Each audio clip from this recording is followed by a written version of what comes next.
tema hoje é coragem, como eu disse já.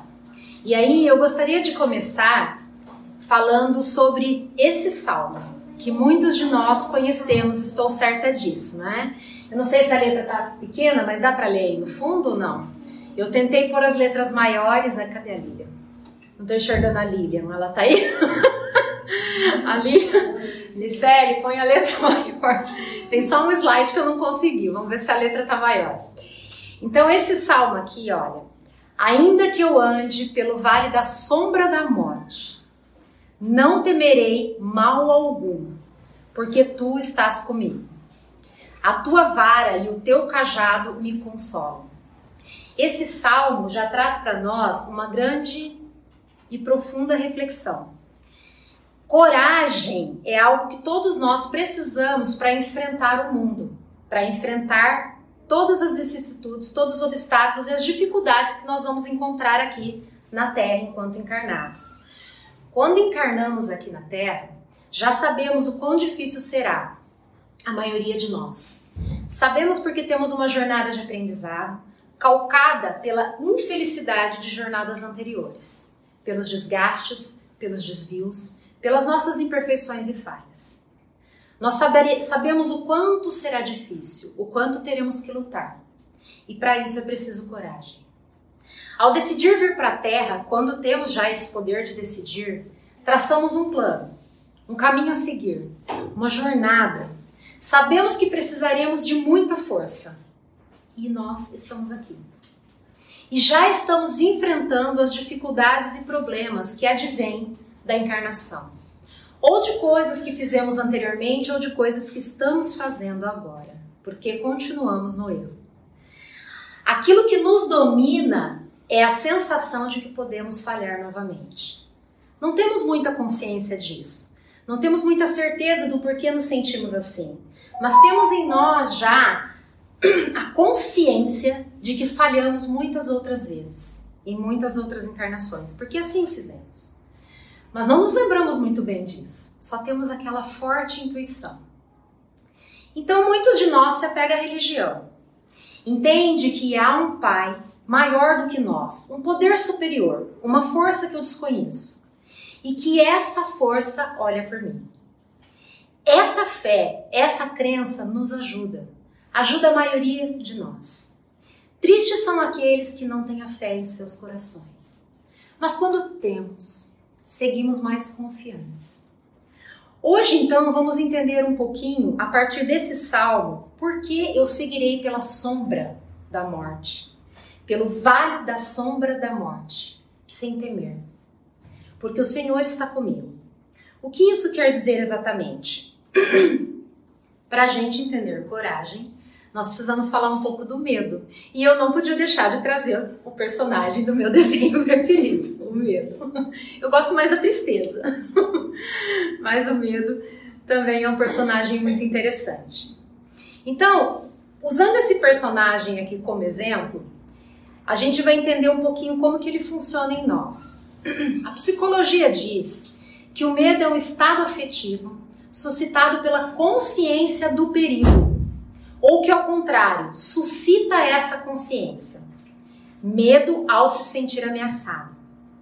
Então você se sente ameaçado e aí você tem medo. O medo basicamente é um estado de alerta que acontece em nós. Freud, o pai da psicanálise, nos descreveu o medo como um sinal de perigo real ou imaginário. Isso aqui é interessante na descrição de Freud. É um perigo real ou imaginário. Nós não temos muita certeza se aquele perigo realmente pode acontecer, se ele existe. Nós imaginamos que ele pode ser possível. A grande questão é que o nosso cérebro, ele não consegue distinguir o que é real do que é imaginário. Não sei se vocês sabem disso. Mas todas as vezes que formamos imagens nas nossas cabeças, imaginamos um quadro, uma possibilidade, um acontecimento, e aquilo fica na minha mente, e eu desenho aquilo na minha mente, eu não consigo mais separar o que é real do que é imaginário. Por isso que as memórias são tão confusas e diferentes para a maioria de nós. Muitas vezes vivemos uma experiência junto com outra pessoa. Estamos junto com ela naquele momento. Só que quando vamos contar essa experiência, eu conto diferente dela. E aí daí vem a expressão, quem conta um conto aumenta um ponto. Já ouviram essa expressão? O que acontece é que a lembrança realmente é diferente. Porque quando você vive a experiência, o seu cérebro ele guarda parte da lembrança. Ele não consegue guardar ela integralmente, porque para isso você teria que ser um super observador ou ter uma memória assim, além do normal. Então você guarda uma parte. A outra parte que completa esse esquema cognitivo do aprendizado que você teve naquela experiência é formada por preenchimentos de coisas que você já sabe, já aprendeu. Então ele completa com as suas experiências anteriores. Por isso a memória é diferente, por isso a memória nos engana. Da mesma forma, quando eu ponho uma coisa na minha cabeça, entendendo que aquilo pode acontecer, aquilo se torna real para o cérebro. Ele começa a liberar os mesmos hormônios, fazer a mesma coisa que aconteceria se aquele perigo fosse iminente. Esse é o grande problema do medo advindo das coisas imaginárias. Ok? Em linhas bem gerais, que esse é um conhecimento bem complexo, mas para vocês entenderem que nós devemos tomar cuidado com aquilo que ficamos imaginando que pode acontecer, com as preocupações, tá? O dicionário define como temor, ansiedade irracional ou fundamentada, receio. Então vejam as classificações do medo. Sentimos medo. Somos seres em expiação. Somos seres passando por diversas provas na Terra. Então é natural que tenhamos medo, porque sabemos que vamos enfrentar coisas e dificuldades que talvez não tenhamos condições de vencer. Pensamos assim. Então sentimos esse medo em nós. E às vezes ele toma conta das nossas ações. Ele é apavorante, ele é paralisante e nos faz não seguir. Às vezes nos sabotamos porque achamos que não venceremos e só por acreditar que não conseguiremos, que não venceremos, eu me paraliso, eu não sigo. Eu adio aquilo que eu sei que pode ser algo que eu não vou conseguir vencer. Esse é o significado do medo em nós. O que acontece aqui?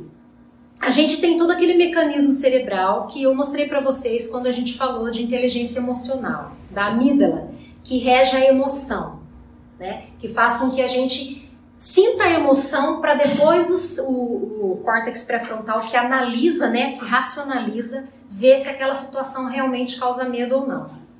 Mas o que é importante aqui nesse slide é apenas mostrar que eu tenho o perigo e quando ele chega ao meu córtex pré-frontal, que é o cérebro que pensa, que racionaliza, ele vai fazer julgamento. Ele julga aquele acontecimento. O que é, o que pode ser. Ele julga, ele faz uma análise geral. Depois que ele faz uma análise geral, ele tenta encontrar no que ele já sabe, no aprendizado que ele já tem uma explicação. No que ele já sabe. Entenderam? Porque o que ele não sabe, ele não consegue encontrar. Não está na sua cabeça. Você ainda não sabe. Então ele busca conexão com coisas que ele já sabe. Então ele tenta achar uma explicação, um significado. Ele racionaliza sobre aquilo, é lógico. E você, com certeza, diante daquilo, vai fazer esse julgamento, vai achar uma explicação que é uma verdade absoluta para você, porque é o encaixe que vai ser feito ali na hora. Mas talvez aquilo não seja verdade. É assim que a gente julga muitos outros. É assim que a gente acha que o outro está me julgando ou tendo uma impressão de mim. É assim que eu enfio na minha cabeça que o outro está chateado comigo por alguma coisa que eu fiz, mas eu não sei o que eu fiz e ele parece diferente, mas eu não tenho certeza. É o julgamento que está acontecendo ali. Aí ele busca memórias antigas ou recentes para fazer com que aquilo tenha sentido. Antigas ou recentes, como eu expliquei já. Sobre a ameaça e dá sentido àquilo com base na experiência e na expectativa futura. Então ele decide qual é a resposta física que ele vai ter sobre aquilo. Se há uma coisa que o cérebro dá um significado, que para você tudo bem, você fica calmo. Ah, tudo bem, isso é normal, isso acontece, não vou me preocupar com isso. Se ele dá para você uma explicação de algo que te dá medo, que te apavora, de alguma vivência anterior que você teve, que te causou um trauma, ou alguma coisa que realmente te suscita aquela condição de desespero, ele vai te dar aquele medo, aquele pavor. E aí você talvez tenha que correr, fugir, porque luta ou fuga, que a amígdala te recomenda, ou você luta ou você foge. Lutar, enfrentar, fugir é sair da situação de alguma maneira. Isso acontece conosco o tempo todo. Sentimos medo. E sentimos medo de coisas grandes e coisas pequenas. O problema é o quanto nos fixamos a isso. O quanto nos fixamos a essa perturbação de medo, que muitas vezes não tem uma explicação muito racional. Nós somos seres irracionais a maioria do tempo, porque vivemos pela emoção. Esquecemos de racionalizar com calma sobre aquilo. Não fazemos um desenho. Ah, isso aconteceu por isso, que levou a isso, que levou aquilo. A gente normalmente deixa que a emoção tome conta e não racionalizamos bem a situação. E às vezes vivemos experiências que nem são tão reais assim. Coisas que eu imagino. É disso que ele está falando quando ele fala expectativa futura. Nossa, isso pode acontecer. É assim que nós pais sofremos tanto. Ai, meu filho saiu. Ele saiu à noite. À noite é perigoso. Tem pessoas mal intencionadas na rua. À noite tem pessoas que bebem e dirigem. À noite tem pessoas que assaltam, que sequestram, que vão a caixas eletrônicos e tiram dinheiro. A gente começa a fazer essa conexão no nosso cérebro.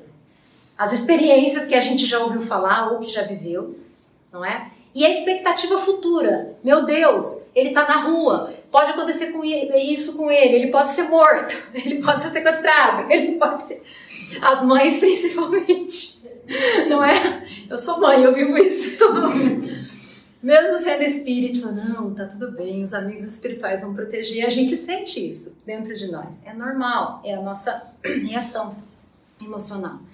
E aquilo nos complica tanto a situação que às vezes acreditamos que aquilo realmente vai acontecer. É o medo irracional, mas ele é real, ele faz parte de nós, ele nos paralisa. Ele nos faz evitar a situação. Não vou deixar ele sair, porque vai acontecer alguma coisa. E é assim que muitos pais são super protetores. Mas é óbvio que eu só estou trazendo um exemplo aqui para vocês disso tudo, porque esse é o medo que a maioria das pessoas tem condição de entender, não é? Os outros medos, que às vezes são patológicos mesmo, né, que tem que ser estudados, tratados pela psiquiatria, pela psicologia, né, por terapia, aí são medos mais, né, que já estão causando estados doentios. Mas os normais, os do dia a dia, é assim que a gente vai entender. Então aqui tem uma foto que eu acho que ajuda bem a entender. Então eu tenho uma ameaça, qualquer que seja ela. Pode ser uma barata. Imagina. Alguém aqui tem medo de barata? Pode ser uma barata. Eu vi uma barata, é uma ameaça. Ela tá ali, ai, barata, meu Deus. Pode não ser medo, pode ser nojo, mas o meu cérebro já estado de alerta. É o sistema sensorial, seu corpo inteiro se prepara para reagir de alguma forma à barata. Ou você é corajoso, pega o chinelo e vai lá matar a barata, ou você foge gritando e chama o seu marido para matar a barata, não é? Então é um sistema sensorial em ação. Todo o seu corpo vai se mexer para aquilo. E aí o que vai acontecer? Ele vai sentir medo, que é o sistema, né, cognitivo, porque é o aprendizado que você tem. Ai, barata, credo, ela é nojenta, ela sei lá o quê, que passar na cabeça de cada um, né? Tem um aprendizado, é a sua memória de trabalho ali. Tudo que você lembrar e vier para a memória daquele momento, você puxa e fala, ai, barata, qual que é? O que eu tenho que fazer? E tem o circuito de sobrevivência defensivo. No caso, a barata não vai matar ninguém, mas for uma cobra. Ai, meu cobra pica, cobra tem veneno, cobra pode matar. Então você vai agir, fazer com que esse circuito de sobrevivência, a amígdala vai te alertar. Reage, toma cuidado, foge, corre, pega uma vassoura, não sei. Qualquer solução que ela for dar para o seu problema. Mas é isso que vai acontecer. Agora eu tô falando tanto do medo, porque a gente precisa entender como que funciona isso daqui. Vocês percebem aqui que, não sei se essa foto tá grande o suficiente, dá para ler aí no fundo? Dá, pessoal? Tá. Então, é o processo cognitivo que contribui com a experiência do medo. Vivências anteriores, tudo aquilo que você já passou. Às vezes você já teve uma vivência tão ruim com aquela barata, que não significa nada, mas que te causa um gatilho. A gente já falou sobre os gatilhos. Uma lembrança que te faz se apavorar por alguma razão, certo? Então tem todos esses elementos, que nós não vamos falar deles, é só para vocês entenderem, mas tem todos esses elementos que estão influenciando ali, né? O defensivo, a manutenção energética que você tem que manter no seu corpo para lutar ou fugir, os equilíbrios de fluidos, a termorregulação, a reprodução, afeta tudo. O medo afeta tudo, todo o seu corpo, certo? E aí, em torno dele, a gente tem tudo isso que vocês estão vendo aí dentro do círculo azul. A necessidade de monitorar o perigo constantemente, a atenção aos detalhes de tudo que acontece, avaliar o cenário e verificar o quanto ele é ruim ou bom, o quanto ele pode ser prejudicial. Introspecção, você se recolhe e pensa sobre aquilo, como que você vai resolver a situação. O informe verbal, falar se for o caso. E a metacognição, que é todo esse processo de aprendizado e cognitivo que você está vivendo ali naquele momento. Tudo isso. Quem já sentiu medo aqui de verdade sabe que a sensação toma conta do corpo, que você se sente como preenchido de líquidos. Não sei, eu só consigo explicar assim, mas cada um tem um jeito, né? Sente como se você tivesse soltado líquidos no seu corpo. Sim, porque são 3 hormônios que são liberados no seu corpo. Um deles é a adrenalina, que vocês conhecem bastante, né? Então você libera tudo aquilo no corpo e você fica assim, em alguns segundos para decidir o que você vai fazer. Não importa o tipo de medo. Pode ser maior ou menor, mas a reação vai ser essa e, obviamente, a quantidade de hormônios, tudo que vai acontecer depois vai depender do grau, ok? Mas há uma diferença muito grande entre medo e covardia. A palavra covarde, ninguém gosta muito. Se alguém já foi chamado de covarde, você é um covarde, ninguém gosta. Porque nós sabemos que a covardia é a falta da coragem. Medo é natural. Todos nós sentimos, todos os momentos da nossa vida. Não tem problema sentir medo. É um mecanismo de defesa. É isso que tem que ficar muito claro.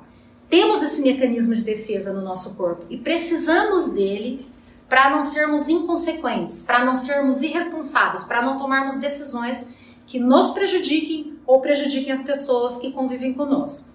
O medo, ele é importante. Agora, e a covardia? O medo é um sentimento natural, é um mecanismo de proteção, é um alerta para o cérebro de que há um perigo. Em se tratando de um indivíduo covarde, o medo está sempre presente, controlando todas as suas ações ou falta delas. A falta delas é a covardia. O corajoso enfrenta o medo. O covarde permite que suas inseguranças dominem a sua mente. Obviamente que a covardia não está relacionada a uma decisão de fuga. Porque se esse medo estiver relacionado a um perigo de um assassino, por exemplo, imagina que você está numa situação onde você corre o risco de alguém, de um bandido, né, um malfeitor, está colocando a sua vida em risco. Obviamente, você não é covarde pela reação de fuga. Você está racionalizando a situação, que é uma situação que está pondo a sua vida em risco e que você precisa fugir. Isso não é covardia, não confunda. A covardia é a falta da coragem para agir diante das situações que são necessárias que eu tome uma ação, que eu tome uma atitude. Mesmo que a minha atitude e a minha decisão seja me calar. O silêncio pode ser uma atitude. Ele não significa covardia, ele significa que eu racionalizei a situação, entendi que a melhor estratégia naquele momento era o silêncio. Deu para entender? Dou um exemplo. Brigas, desentendimentos. Imagina que você está conversando com uma pessoa um assunto meio polêmico. As pessoas gostam de assuntos polêmicos, não é? E aí aquele assunto começa a fazer a pessoa com quem você está conversando se exaltar. Ficar vermelha, irada, brava, que é uma reação da amígdala também, ela faz com que a pessoa fique brava. Ela começa a se exaltar. Naquele momento você racionaliza o que você vai fazer. Respondo e ganho dela, ou sou feliz e deixo quieto. Por que deixar quieto é a melhor opção? Provavelmente, na maioria das situações. Porque se ela está nesse estado, ela nem vai escutar o que você está falando. Nesse caso, a melhor decisão é o silêncio.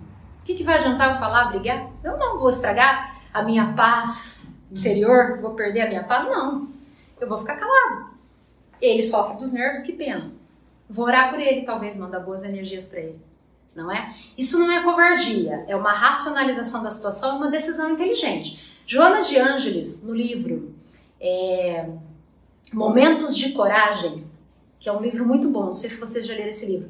É um livro fácil de ler, tem acho que 54 páginas só. E ela fala todos os atributos, né, todas as coisas que você tem que, como você tem que agir, né, diante dessa, para ter que ser corajoso. É muito legal, muito interessante esse livro, né? Mas ela fala bastante sobre isso. não é? O fato de você ter todos os mecanismos para que você saiba racionalizar e agir. E um dos capítulos desse livro é Silêncio. Ela nos fala como o silêncio é importante e como a gente às vezes perde tempo falando futilidades, bobagens, ofendendo pessoas, magoando pessoas, sendo que o silêncio nos traria muito mais benefícios. Coragem é o valor moral canalizado para as ações relevantes. Quando eu digo que é um valor moral, é algo que eu já tenho em mim. Está dentro de mim. Faz parte de mim.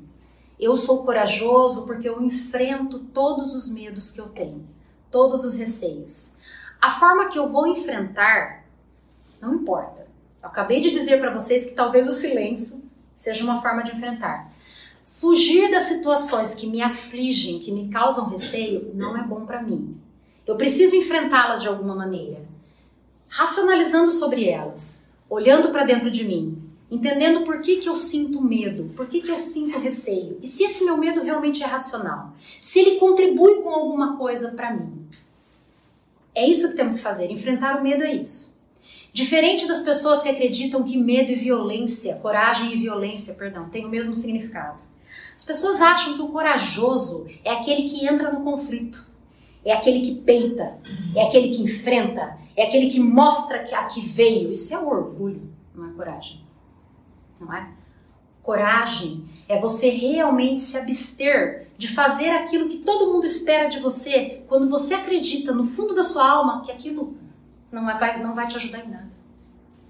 O corajoso é aquela pessoa que coloca os seus princípios acima de quaisquer coisas que a sociedade te diz que deve ser feito. E quando eu digo isso, eu estou falando da hipocrisia da sociedade. É disso que eu estou falando. Estou falando desse julgamento que vão fazer de você quando você tomar uma decisão que você entende que para você é melhor. Não só para você, mas para todos que estão ali. Isso é ser corajoso. É agir da forma diferente do que todos esperam de você, porque todos dizem que aquilo é certo e no fundo, não é. E você sabe disso. Por isso ela é um valor moral. Ela é canalizada para as ações que são realmente relevantes. Ela resulta de um trabalho interior de disciplina dos impulsos. Disciplina dos impulsos. Nós somos seres instintivos, nós temos um instinto em nós. A nossa primeira reação sempre é instintiva. A amígdala reage bem antes do neocórtex. Então você se enche para reagir, mas você consegue segurar. Coragem é você aprender a fazer isso com você, para que você não se deixe tomar pelas emoções que podem fazer mais estrago, mas sim racionalizar sobre a situação. Ter tempo para isso, digerir, entender melhor. Pensar que talvez a outra pessoa falou aquilo e não foi de propósito, não foi por mal, ou falou uma bobagem, quem que liga para isso? Isso é ser corajoso. É você disciplinar seus impulsos para ter condições, sim, de pensar melhor, de contar até 10, né? A gente já falou sobre isso também quando eu falei de inteligência emocional.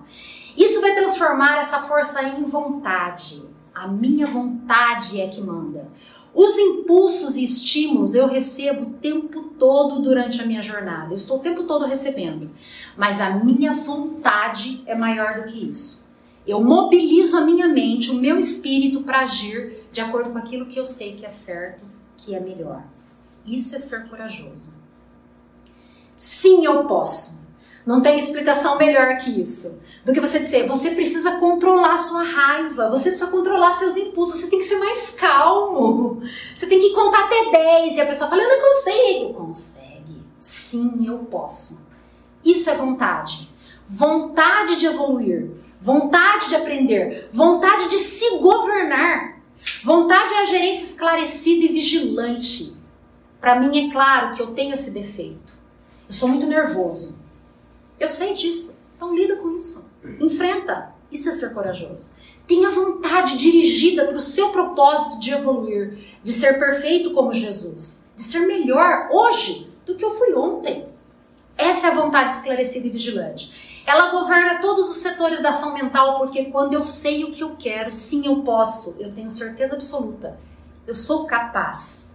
Eu dirijo os meus esforços e as minhas ações, porque a minha vontade é maior do que tudo.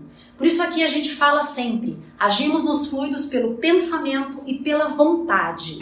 É a vontade que faz com que os fluidos se transformem, se mobilizem em nosso favor ou em favor do próximo. A divina providência concedeu-a por auréola luminosa razão. Depois da laboriosa e multimilenária viagem do ser pelas providências obscuras do instinto. Nós somos instintos, não é? Nós nascemos e temos as nossas necessidades fisiológicas. O instinto faz parte de nós, somos seres instintivos. Mas somos seres racionais, temos a inteligência, a mente, o espírito, que vai conseguir sim vencer o nosso instinto se eu tiver vontade para isso. Para considerar-lhe a importância, basta lembrar que ela é o leme de todos os tipos de força incorporados ao nosso conhecimento. Chico Xavier que escreveu isso no livro Pensamento e Vida. Esse livro é muito bom. Quem não tiver, eu recomendo que compre, porque ele tem textos muito interessantes que a gente pode usar.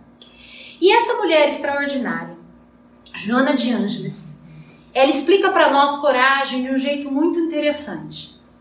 Ela diz que coragem difere da impetuosidade. A gente confunde, né? Aquele que você se encher e ir para cima do outro, que eu acabei de falar, peitar a situação. Isso é impetuosidade, isso não é coragem. Ela diz que coragem não é precipitação. Você tentar resolver as coisas de qualquer jeito, do jeito que você acha, sem pensar bem sobre aquilo. Ela diz que coragem difere de indisciplina, de você agir sem padrões, de você agir sem organização, sem olhar a situação com calma. Ela diz que coragem difere de presunção, porque eu vou ganhar dele, porque eu sou melhor que ele. Eu não vou deixar isso assim. Eu não vou levar esse desaforo para casa. Difere de presunção. Eu não vou engolir esse sapo, não é? Ela está nos explicando isso. Ao que coragem se assemelha, segundo Joana de Ângeles? Constante no comportamento. Eu estou mudando quem eu sou. Eu estou segurando os meus instintos. Eu estou segurando a minha impetuosidade. Eu estou mudando esse defeito que eu sei que eu tenho em mim. Constante no comportamento. Evito o exibicionismo, porque essa coragem que lida com a violência, que diz eu posso, eu aconteço, e que eu vou para cima do outro, que eu quero que todo mundo veja que eu não deixei barato.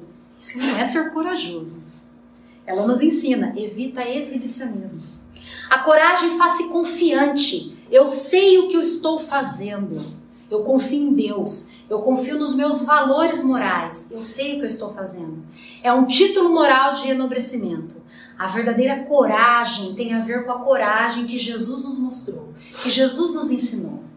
Ele sim é o exemplo de coragem que eu devo seguir. Ele foi o homem mais corajoso que já veio para a Terra, porque ele sabia tudo pelo qual ele ia passar. Ele sabia todas as pessoas com as quais ele ia conviver. Ele nos conhecia e sabia o quanto nós éramos imperfeitos, o quanto nós éramos pessoas vingativas, egoístas, orgulhosas. E ele veio porque ele é o governador da Terra e ele queria nos ajudar.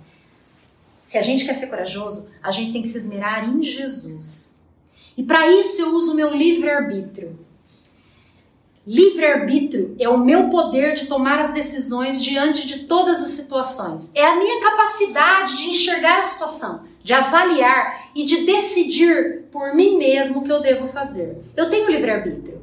O livre-arbítrio também nos leva a escolhas ruins. Por isso a gente pensar sobre isso e ter um exemplo como Jesus é tão importante para nós que estamos em evolução. Ele se desenvolve à medida que o espírito adquire a consciência de si mesmo. Eu me conheço. Eu sei o quanto eu sou explosivo. Eu sei o quanto eu sou desorganizado. Eu sei o quanto eu sou indisciplinado. Eu sei o quanto eu sou egoísta, orgulhoso. Será que temos coragem para assumir que somos egoístas e orgulhosos? Poucos de nós têm. Já não haveria liberdade se a escolha fosse determinada por uma causa independente da vontade do espírito. A causa não está nele, mas fora dele. Mas influências a que cede em virtude de sua livre vontade. Essa é a questão 122 do Livro dos Espíritos, quando Kardec perguntou sobre livre-arbítrio. Isso está no Livro dos Espíritos. E olha que bonitinho isso aqui, ó. Você pode ser esse primeiro que está sentado nesse primeiro degrau aí, eu não vou fazer. Aí você começa a entender o quanto a encarnação é importante. Quantas pessoas estão esperando pela oportunidade da encarnação, enquanto a gente está desperdiçando a nossa, presos na mesma condição, sem evoluir. refratários a tudo que a vida nos dá de convites para nós mudarmos, melhorarmos e ajudar o próximo. Aí você fala, não, eu não vou fazer não, é que eu não consigo fazer. Você começa a justificar. Não é que eu não vou, eu não consigo, eu não posso, eu não sei. Mas peraí, eu não consigo, mas eu quero fazer. É a vontade sendo dirigida. Eu quero. Eu não consigo, não, mas eu quero. Eu não consigo, não, mas eu quero. Eu não consigo, mas eu quero. Como eu faço então? Como eu posso fazer? Se eu quero fazer, como eu posso fazer?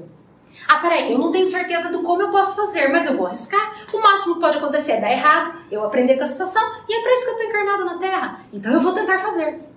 Eu vou tentar fazer. Eu consigo fazer, porque aí eu tenho sucesso naquilo que eu tentei, porque os amigos espirituais me ajudam. Agora eu não consigo só, eu vou fazer. E lá no fim, eu sou vitorioso. Sim, eu fiz. Todos nós precisamos seguir os degraus dessa escada, em tudo aquilo que a gente acredita que a gente não é capaz. Então, aí essa letra que eu falei, ó, nem eu enxergo aqui na tela, ali. Então, a verdadeira coragem, segundo Jesus, ele exemplifica do bem e do amor em qualquer circunstância. O que a gente tem que fazer? Entender os que não nos compreendem. Ele não me entende, mas tudo bem. Tá tudo bem. Ele não me entende, ele é diferente de mim. Orar pelos que nos perseguem. Não adianta, você vai brigar com ele, o duelo não é uma coisa boa, a gente tem isso no Evangelho segundo o Espiritismo, não é? Bem dizer aos que nos maldizem, ao invés de eu retribuir. Ele fala mal de mim, eu falo mal também? Não, eu vou bem dizer, tadinho, ele não sabe o que ele está fazendo. Ser misericordioso. Amar em espírito e verdade os irmãos que se dizem nossos inimigos. Jesus nos ensinou, amai os vossos inimigos. Exemplificar a honestidade quando ninguém nos vigia. Ser honesto na frente de todo mundo é fácil, porque na verdade você não é honesto, você parece ser honesto. No seu caráter você não tem a honestidade ainda. Você pensa, ninguém está olhando. Agora, se você sabe que aquilo está em você, não importa se eu tenho alguém vigiando ou não, eu sou honesto de verdade. Faz parte do meu caráter, não da minha personalidade, que é fingir ser alguém que eu não sou. Defender o irmão ausente quando vítima de injúria. Lutar por aqueles que merecem. Praticar a caridade quando o mundo nos conclama o comodismo. Não, é domingo, fica em casa, não vai lá no centro não. Vamos fazer um churras. Não, vamos lá para a casa espírita. Não é? Trabalhar quando as forças se façam diminuídas. Não, eu tô doente, hoje eu não vou não. Tô me sentindo mal, não, eu vou. Se Chico Xavier trabalhava tão doente, muito doente, se Divaldo Franco continua trabalhando doente, uma vez Divaldo Franco disse para Joana, eu não vou trabalhar hoje, eu estou 95% morto. E ela disse, eu tô 100% e vou. Então você pode ir também, não é? Então, ué, e não é verdade? Você está reclamando o quê? Eu tô 100%, né? Coragem de viver o cristianismo a cada instante para a libertação de nossas e dos que nos cercam. Olha só. Viver o que eu aprendo aqui todos os dias. Não escutar aqui e deixar para lá. Vive todos os dias. Coragem é firmeza, energia frente aos problemas que nos desafiam. E como os maiores problemas para o cristão se encontram sempre no campo do espírito, tenhamos sempre a coragem de enfrentar as dificuldades do caminho. Ixi! Gostei. Ah, melhorou. Esse slide aqui, coragem segundo Jesus. Ele nos exemplificou a coragem, quando ele elegeu um samaritano como exemplo de solidariedade, alguém que era visto como uma pessoa de uma vida.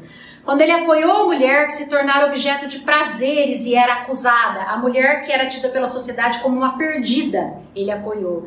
Quando ele fez voz dos humildes e enriquecidos por aqueles que tinham realmente o poder, ele mostrou o que é humildade de verdade.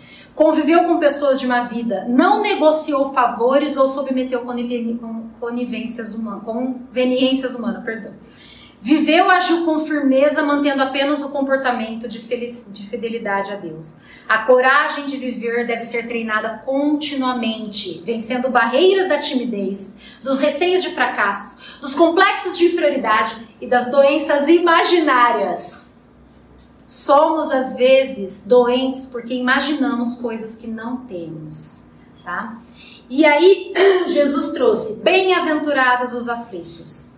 Não desanima diante das dificuldades. O desânimo é uma falta.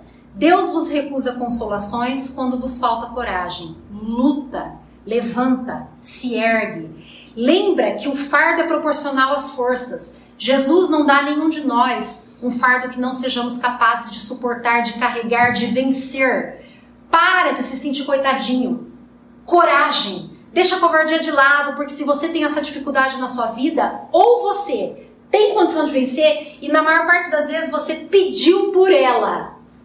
Você pediu por ela. Ou você pediu quando combinou a reencarnação aqui na Terra, ou você pediu pelas suas más escolhas aqui na Terra. Então o fardo que você carrega, ele é seu. Carrega com coragem, porque Jesus não te daria se ele não acreditasse em você. E se Jesus acredita em você, você não vai acreditar em você. Para pensar. Ele acredita em nós. Ele sabe que a gente consegue. Isso então é a coragem da fé. Tenha fé. A fé vence a multidão de pecados. A fé nos faz fazer coisas extraordinárias. A fé nos permite mostrar para nós mesmos que somos capazes disso e muito mais. Tenha fé. A aliada da coragem é a fé. É eu acreditar que eu tenho um amigo espiritual ao meu lado e que ele vai me guiar. E que nesse vale das sombras Jesus está comigo. Porque nada importa. Só importa que ele vai me apoiar em tudo aquilo que eu precisar. Ele diz, aquele que me confessar e me reconhecer diante dos homens, eu também o reconhecerei e confessarei diante do meu Pai que estás nos céus. Aquele que me renegar diante dos homens, também eu renegarei diante do meu Pai que estás no céu. Chico Xavier, quando terminou a sua missão aqui na Terra, foi recebido no mundo espiritual por uma quantidade enorme de espíritos e Jesus estava lá para recebê-lo, porque ele cumpriu a missão dele. Ele fez o que ele tinha que fazer. Ele foi corajoso com tudo que ele enfrentou no momento como ele enfrentou. Como ser corajoso? Só é verdadeiramente grande aquele que, considerando a vida como uma viagem que o deve conduzir a determinado ponto, faz pouco caso das asperezas da jornada. Pouco caso das asperezas, não importa, eu vou vencer. E não deixa que os seus passos se desviem do caminho reto, do caminho do bem.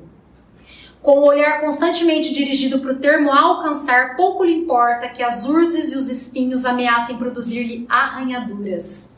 Ambos roçam a epiderme, sem o ferirem, nem impedindo de prosseguir na caminhada. Essa também é uma pergunta do Evangelho, está no livro do Evangelho segundo o Espiritismo. Não importa os espinhos que eu vou encontrar, não importa o quanto eles vão me machucar, eu vencerei. Porque a minha mente é a minha vontade. Organicamente você está vivendo hoje a consequência do que pensou ontem, sabia? O que a gente está vivendo no nosso corpo físico é o desenho que a gente fez na nossa mente ontem. Então o que você quer viver amanhã? Desenha um quadro de vitórias e de sucessos. Tenha coragem de enfrentar seus problemas, porque é desenhando esse quadro de você ser bem-sucedido que você vai conseguir vencer. Pense nisso. Não se afobe, senão você tropeça nas suas imperfeições. Mas não perca mais tempo com mágoas, culpas, apegos, sentimentos de superioridade ou sentimentos de inferioridade. Desejo a todos vocês que tenham coragem, que avaliem a situação pela qual estão passando, todas as dificuldades, reflitam que se passam por elas é porque vocês precisam passar e tenham coragem de enxergar um panorama de sucesso. Desenha na sua mente, igual eu mostrei aqui, que o cérebro entende que aquilo que você faz, que é imaginação, também é real. Então, ao invés de você imaginar um cenário de dor, de fracasso, imagina um cenário onde você está ganhando, onde você está vencendo. É a lei da atração. E você vai atrair esse sucesso para vocês.